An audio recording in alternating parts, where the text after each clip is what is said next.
Okay, good morning, everybody. Hope everybody's well. Happy Monday.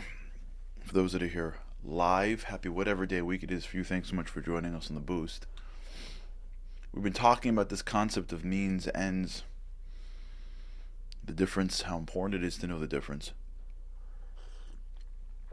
It's the nuances that change everything. For those that are watching the NFL playoffs now, you'll know that everything matters.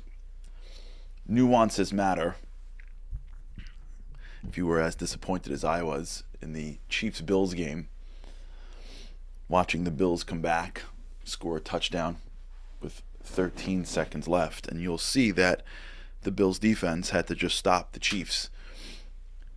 13 seconds. 13 seconds in football, by the way, is at most 3 plays, which is really 2 plays because the third play has to either be a touchdown or a field goal. So the overwhelming breakdown of that defense, I mean, holy mackerel, but the lesson, at least that I took from it, was that everything really matters. 13 seconds is a long time to lose a whole game. Where you stand, where you position yourselves, the play you call. Nuances matter. Means and ends, knowing the difference matters. It's going to change how you do things in life. It's going to change your success. Stuff like this matters if you want to be successful in life and you really look at and read the works of some of the people that have achieved incredible things. You'll see that they care about the small things. It matters. There's some great, crazy stories about Jeff Bezos that I've been reading about just how much he cared about details and how involved he was in certain things and how much he pushed his team. And the little things mattered. Means, ends. If you allow yourself to live in the means, and the means becomes the ends, so to speak, you will delve deeper into why you do what you do, and you'll get better at it. So I want to sort of share with you a little bit of wisdom that I learned from. It's very hard. I'm not saying in any way that I am applying this at the level that I should apply it or at all. So do not think for a second that I got this. It doesn't change the fact that I think it's true. Warren Buffett, one of the greatest investors of all time, once gave a course to a business school, lecture. And in the lecture, he said a concept that really was blow away. And it was so blow away that most people didn't even take it seriously. Later on, his partner, Charlie Munger, spoke about that thing that he said and tried to reiterate how important it was, but still, most people won't ever do it. But remember, things that are intuitive may not necessarily bring us to the levels of success that we want. So here's what Warren Buffett said. And this is very much, I think, going to apply to our discussion today about means and ends and doing a million things and all that other fun stuff. So Warren Buffett once said that if you want any advice for being successful at investing, now this would apply, I believe, in life as well. Picture as if you've gotten a punch card. Remember punch cards, for those of you who know what I'm talking about? Back in the old days, like 5 years ago, when you went on a subway, on a Long Island Railroad, you had a punch card. No one has punch cards anymore, I don't think. Well, I had one, I get 5 years ago. It's a card, and you give it to the guy, and he takes out his hole puncher, and he punches a hole. You go to the ice cream store, and they give you a punch card. And then after, you buy, 30, you get one for free. Punch cards. Imagine as if you're given a punch card in life, he says. And in that punch card, you have 20 holes you get to punch. 20. For your life. And each one is an investment. So you get to make 20 investments in your life. And that's it. Use that to guide your decisions as to what to invest your money in. You hear that? Now think about that for a second, and you'll let the brilliance sort of like, simmer down, like, seep in to your mind. It is exactly the opposite of everything that we have been shown by the world. The world tells you everything always yesterday. Everything always yesterday. Everything, period, always, period, yesterday, period. Do everything, when, always, by when, by yesterday. We live in a world of overwhelming doing everything. And we take value in that. And when you live in that world, you devalue the means, right? Because there's too much. Tim Cook, the CEO of Apple, once explained why Apple was so successful. And what he did was, to explain it to his investors, he invited them into a room, and on a table were different Apple products. The iPad, the MacBook, the Mac Pro, the phone, the watch.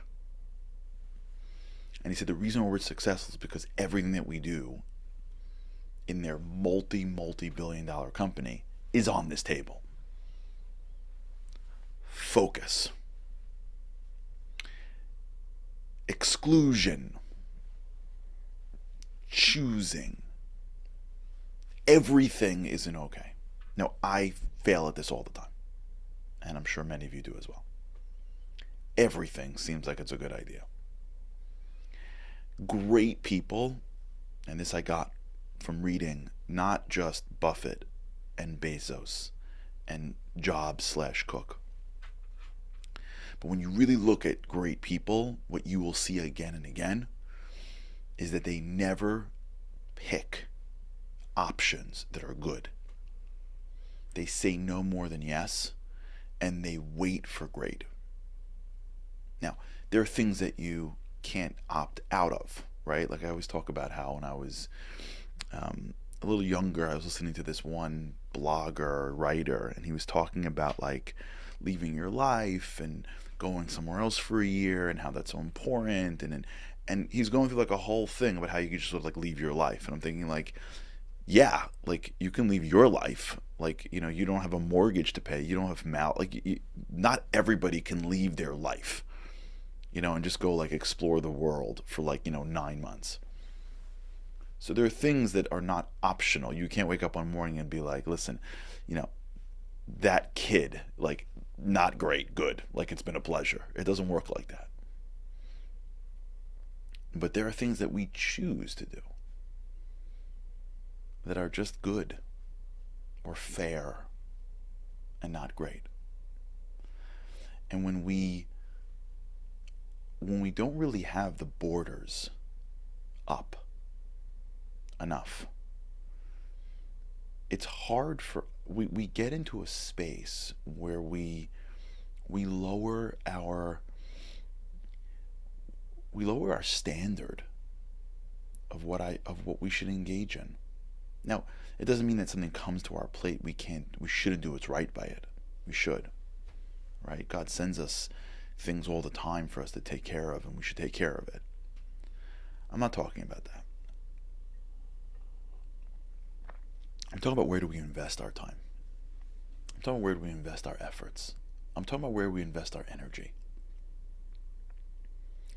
What's our process for thinking about where I put my time? Am I getting a return for my time? Am I getting a return for the investment of hours that I put into certain activities? Am I getting an investment for the return in certain friendships even? Certain things that I do or go or get or buy or work on? If I have 20 punches in my life, would I have punched it for this? As we lower the standards of what we need to do to invest in something, that's why our means goes down, because our means is there's no quality control over the stuff we do.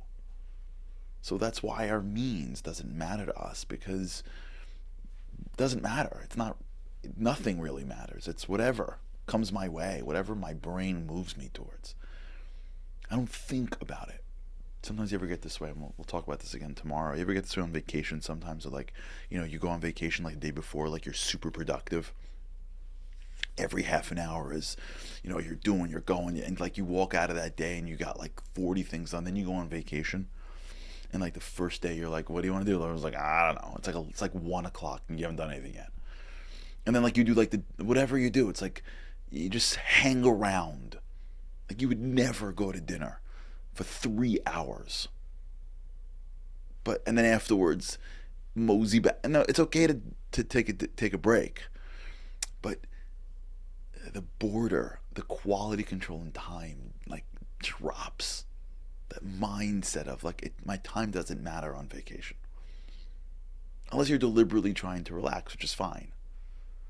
But that difference between what is my quality control of what I do versus I don't really ascertain if I should or if I shouldn't, is that Warren Buffett principle that challenges us to really look at our means, the things we do every day, with a little different light. Okay, we'll talk about this. Or think about this today if you can. Just catch yourself doing something and ask yourself, why am I doing this for? What's the return on my investment of time? Because I can tell you, money you can get more of. You can't get more time. All right, have a great day. And with God's help, I can't wait to see you again tomorrow. Have a great day. Living on a lifeline.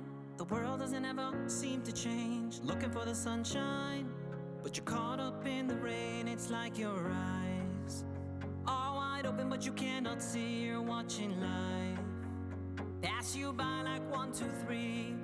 Walking in destruction. The winds of life blur your vision. All the devastation. Forever feels like you're on the run. It's time. No one else can set you free. You're locked inside, and only you have got the key.